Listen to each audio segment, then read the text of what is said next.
মাতৃজাতির উন্নতির জন্য শ্রী শ্রী ঠাকুর কম চেষ্টা করেন নাই। ইহা অশিক্ষিত, কুশিক্ষাপ্রাপ্ত, আদর্শচ্যুত সমাজের নারীকুলকে শিক্ষা, দীক্ষা, চরিত্র ও ব্যবহারে মূর্তিমতী লক্ষ্মী করিয়া গড়িয়া তুলিতে তিনি দিবারাত্র ব্যস্ত থাকিতেন। নারী যে জাতির জননী, ইহা প্রত্যেক নারীর অন্তরে সজাগ থাকিয়া যাহাতে তাহাদিগকে নিয়তই উদ্বর্ধনের দিকে চালিত করিতে পারে, এজন্য তাহার পরিশ্রমের অন্ত ছিল না।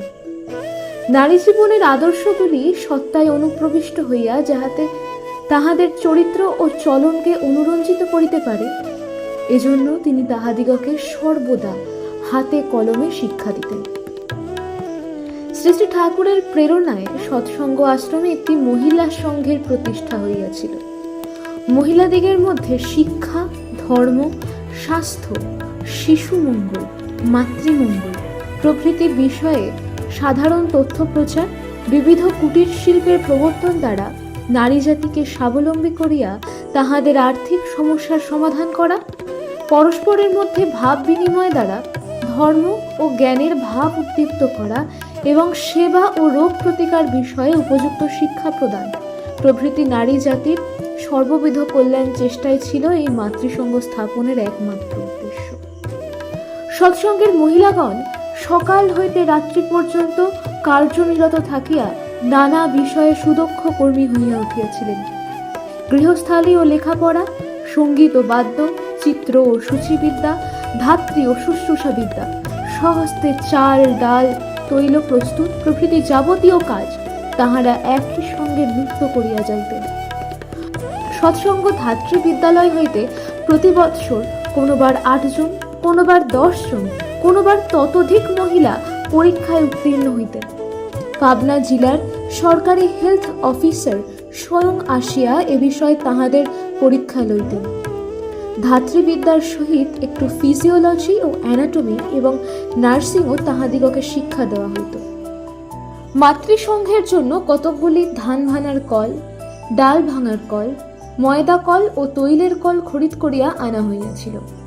ঘানি ভিন্ন অন্যান্য কলগুলিতে হাতেও চলিত, আবার মোটরেও চলিত। মায়েরা নিজেরাই তাহাতে কাজ করিতেন। এই সকল কার্য ব্যতীত মহিলাগণ প্রত্যেকে স্বীয় আধ্যাত্মিক উন্নতির জন্য নিয়মিত রূপে ব্যক্তিগত ও সংঘবদ্ধভাবে সাধনাও করিতেন। পদ্মা তীরে প্রত্যহ পূজান্তে সকাল সন্ধ্যায় সমবেত আশ্রমবাসী বালিকা ও মহিলাবৃন্দের ভক্তি আপ্লুত কণ্ঠোচ্চারিত মঙ্গলচারণ ও বিনতি পাঠ পূজা মন্দির ও প্রাঙ্গণ মুখরিত করিয়া তুলিত। হিন্দি মঙ্গলাচরণ ও বিনতি পাঠ ব্যতীত নিম্নলিখিত প্রার্থনা দুইটি মহিলাগণ কর্তৃক প্রত্যহ সমবেত উপাসনায় সমস্বরে পঠিত হইত, যথা: 1. আমার ইষ্ট, আমার আদর্শ। আজ থেকে আমার জীবন তোমার, তোমার বৃদ্ধি আমার বৃদ্ধিকে স্পর্শ করুক। তোমাকে প্রতিষ্ঠা করাই আমার জীবনের সর্বপ্রধান ব্রত হোক। নারীর নীতিতে তুমি বলেছ, তুমি কল্যাণী রূপে, সতী রূপে, নারী রূপে আমাকে আমার বৈশিষ্ট্যের বর্ধনশীলা দেখিতে চাও। শপথ করছি, আমার জীবনের প্রতি মুহূর্তে আমি তোমার এই ইচ্ছাকে পূর্ণ করতে চেষ্টা করব। তুমি সুস্থ, দীর্ঘায়ু হও। আমার জীবন আমি তোমায় অর্ঘ্য দিলাম। তুমি উজ্জ্বল হয়ে ওঠো পুলকে, জীবনে, যশে আর সমান সংবেগে। নারী আমি, অমৃতের অধিকারিণী। আশীর্বাদ করো যেন তোমার এই অফুরন্ত অমৃত দিয়ে নিপীড়িত, ব্যথিত, কর্মিষ্ঠ আদর্শানুপ্রাণ নরকে আমি অপূর্ব প্রাণন স্নানে স্নাত করিয়া তোমারই দিকে তাকে আরো এগিয়ে দিতে পারি। তুমি আমাকে ভালোবাসার অধিকারিণী করেছ। আমি তোমার সব ভালোবাসা উজাড় করে দিয়ে তোমাকে সতেজদীপ্ত জীবনময় দেখতে চাই। তুমি এই শুভক্ষণে আশীর্বাদ করো যেন আমি এমনিভাবেই আমার চলায় তোমাকে, তোমার ইচ্ছাকে মূর্ত করে তোমার মহান অভিযানকে অবাধ করে তুলতে পারি। 2. আমার অস্থিবৃদ্ধির পরম উদ্ধাতা, আমার প্রিয় পরম। জন্ম জন্মান্তরের বহু তপস্যার ফলে তোমাকে পেয়েছি আমরা আমাদের এই জীবনে। সার্থক হয়েছে আমাদের জন্ম, ধন্য হয়েছি, কৃতার্থ হয়েছি তোমার চরণ স্পর্শ করে। যুগের পর যুগ তপস্যা করেও দেবতারা যাকে মূর্ত করে তুলতে পারেননি, কত পুণ্য ফলে সেই তোমাকে করেছি মূর্ত, অরূপ ভগবানকে করেছি মানুষ ভগবান। দয়াল, কত ভাগ্য আমাদের। প্রিয়তম, আজ এই শুভক্ষণে তোমার চরণে শুধু এই প্রার্থনা আমাদের, তুমি দীর্ঘায়ু হও, সুস্থ হও, সুখী হও, তোমার ইচ্ছা পূর্ণ হোক, আর দাও আমাদের সেই প্রেরণা যা আমাদের সক্ষম করে তুলবে বাঁচা বাড়ার অপূর্ব সৌরভ ছড়াতে ছড়াতে সপারিপার্শ্বিক আমাদিগকে তোমার জীবন বৃদ্ধির অনুকূল করে করে তুলতে। ওগো দরদি বন্ধু, আমার সর্বস্ব, তুমিই আমার জীবন। আমি জানি তোমার মতো বন্ধু, তোমার মতো প্রিয় আমার আর কেউ নাই। তোমার প্রতি কর্মে, প্রতি ভঙ্গিতে আমার এই বিশ্বাস দৃঢ় হয়। আশীর্বাদ করো দয়াল, আমি যেন মুহূর্তের জন্য না ভুলি তুমি আমার শ্রেষ্ঠ, তুমি আমার শ্রেষ্ঠ। তাই প্রার্থনা দাসী, তোমার জীবন চিরবর্ধনে রঞ্জিত হয়ে উঠুক, তোমার বৃদ্ধি আমার বৃদ্ধিকে স্পর্শ করুক, আমার নারীত্ব ধন্য হোক, সার্থক হোক তোমার নারীর নীতি প্রতিপালনে। ওগো প্রিয় রাজাধিরাজ সম্রাট, তুমি থাকো, তুমি বাঁচো, আমাদের জীবন চালনার প্রতি পদক্ষেপে ধ্বনিত হয়ে উঠুক স্বস্তি, স্বস্তি, স্বস্তি। প্রার্থনা দুইটি শ্রী শ্রী ঠাকুরের জ্যেষ্ঠা কন্যা স্বর্গতা সাধ্বী সাধনা দেবীর রচিত। আশ্রমবাসী মহিলাদিগের নিকট কোনো কার্যই হেয় ছিল না, সকল কর্তব্য কর্মই সমান শ্রদ্ধার সহিত সম্পন্ন করিবার উপদেশ তাহারা শ্রী শ্রী ঠাকুরের নিকট হইতে পাইতেন।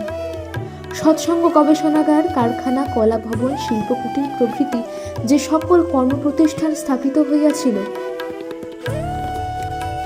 তদ সমুদায় গৃহাদির নির্মাণ ব্যাপারে সম্ভ্রান্ত পরিবারের মহিলাগণ সামান্য কুলি মজুরের কার্য করিয়া কিভাবে সাহায্য করিয়াছিলেন, তাহা যাহারা স্বচক্ষে না দেখিয়াছেন তাহারা বিশ্বাস করিতে পারিবেন না। যাহাদের স্বামী, পুত্র, পিতামাতা কেহ বা উচ্চ রাজকর্মচারী, কেহ বা জমিদার, কেহ বা ডাক্তার, অধ্যাপক, শিক্ষক, উকিল ছিলেন, যাহারা চিরজীবন ঐশ্বর্যের ক্রোড়ে সুখ স্বচ্ছন্দে লালিত পালিত হইয়াছেন, তাহারা কিভাবে কোমরে কাপড় বাঁধিয়া উচ্চ পাঁজায় উঠিয়া পাঁজা ভাঙিয়াছেন, মাথায় করিয়া ইট বহন করিয়াছেন, কারখানার শ্রমসাধ্য কার্যে সাহায্য করিয়াছেন, বিস্তৃত আশ্রম প্রাঙ্গণ পরিষ্কার করিয়াছেন, শত শত লোকের রান্নার বাসনপত্র মাজিয়া ঘষিয়া পরিষ্কার রাখিয়াছেন, দেখিয়া দেশ বিদেশের দর্শক বৃন্দ অবাক বিস্ময়ে অভিভূত হইতেন। সৎসঙ্গের মহিলাগণ নিজ নিজ পরিবারের ব্যয়ভার নির্বাহ এবং গৃহস্থালীর কার্যে সারা দিন কঠোর পরিশ্রমে ব্যাপৃত থাকিয়াও অনেক অধিক রাত্রি পর্যন্ত জাগিয়া থাকিয়া অনিবেশ সহকারে অধ্যয়ন করিতেন। বহু বালিকা ও মহিলা প্রবেশিকা পরীক্ষায় উত্তীর্ণ হইয়া সৎসঙ্গ কলেজ বিভাগে যোগদান করিয়াছেন। অনেকে আইএ ও আইএসসি পরীক্ষা পাশ করিয়া উপাধি পরীক্ষার জন্য প্রস্তুত হইয়াছেন এবং কেহ কেহ বিএ ও বিএসসি পরীক্ষায় কৃতকার্য হইয়া সৎসঙ্গের নানা বিভাগের কার্যে যোগদান করিয়াছেন। যাহারা কতিপয় সন্তানের জননী, এমন বর্ণজ্ঞানহীন মহিলারাও শ্রী শ্রী ঠাকুরের অনুপ্রেরণায় বিপুল উৎসাহ ও অসীম অধ্যাবসায়ের সঙ্গে গৃহকর্মের ফাঁকে ফাঁকে লেখাপড়ায় মনোনিবেশ করিয়া আপনাদিগকে অত্যল্পকালের মধ্যে প্রবেশিকা পরীক্ষায় উপযুক্ত করিয়া তুলিতে আপ্রাণ চেষ্টা করিয়াছেন।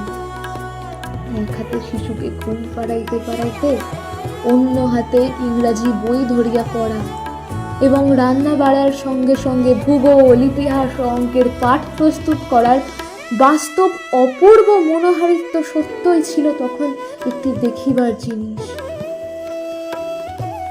নারী জীবনের বৈশিষ্ট্য, আদর্শ বিবাহ, পাতিব্রত ধর্ম,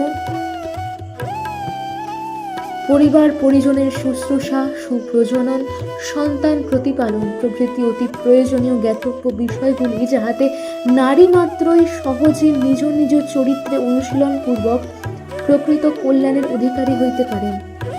প্রার্থী উপদেশ প্রদানার্থ শ্রী শ্রী ঠাকুরের ভাবধারা অবলম্বনে আশ্রমবাসী মহিলাগণ অপরিসীম উৎসাহে পুরুষ চরিত্রবিহীন নাটকাদিরও অভিনয় করিতেন। নিজেদের পরিবারে ক্ষুদ্র ক্ষুদ্র অভাব অভিযোগ নিজেদেরই পরিশ্রম লব্ধ অর্থ দ্বারা দূর করিয়া সন্তান প্রতিপালন, অতিথি সেবা ও গৃহস্থালীর যাবতীয় কর্ম সম্পন্ন করিয়াও তাহারা যে নানাভাবে আত্মোন্নতির জন্য চেষ্টা করিতেন, তাহাতে আগন্তুকগণ অনেকেই বিস্ময় প্রকাশ করিয়াছেন। মাননীয়া শ্রীযুক্তা সরলা দেবী বিয়ে একবার সৎসঙ্গে আসিয়া কয়েকদিন অবস্থান করিয়াছিলেন। আশ্রমবাসিনী মহিলাগণের বিভিন্নমুখী কর্মকুশলতা বর্ণনা করিয়া তিনি সেবার বাংলার কথায় সৎসঙ্গ আশ্রমে নারী শীর্ষক একটি সুদীর্ঘ প্রবন্ধ প্রকাশ করিয়াছিলেন। উক্ত প্রবন্ধের উপসংহারে লেখিকা মন্তব্য প্রকাশ করিয়াছিলেন, যোগশাস্ত্রে যে বলে সাধনা দ্বারা মুদ্রিত হৃদপদ্ম বিকশিত হয়, এই আশ্রমের নারীদের মধ্যে এই তত্ত্ব সত্যে পরিণত দেখিয়া পরম আনন্দ লাভ করিলাম। আমি উপদেশ দ্বারা তাদের উপকৃত করিব ওই আশা করিয়া তাহারা আমার কাছে আসিয়াছিলেন। আমি নির্বাকে তাহাদের আত্মার সহিত পরিচয় সাধন করিয়া নিজেকে লাভবতী করিতে লাগিলাম এবং মনে মনে নত মস্তকে তাহাদের সম্বর্ধনা করিলাম। দেখিলাম পাবনার এই সৎসঙ্গ আশ্রমটি বাংলার নারী মনের চিকিৎসালয়, আত্মার নার্সারি ও কর্মের কারখানা। নারী এখানে জ্ঞান, কর্ম, ভক্তি ও আনন্দের সমগ্রতায় পূর্ণ বিকশিত হইতেছে।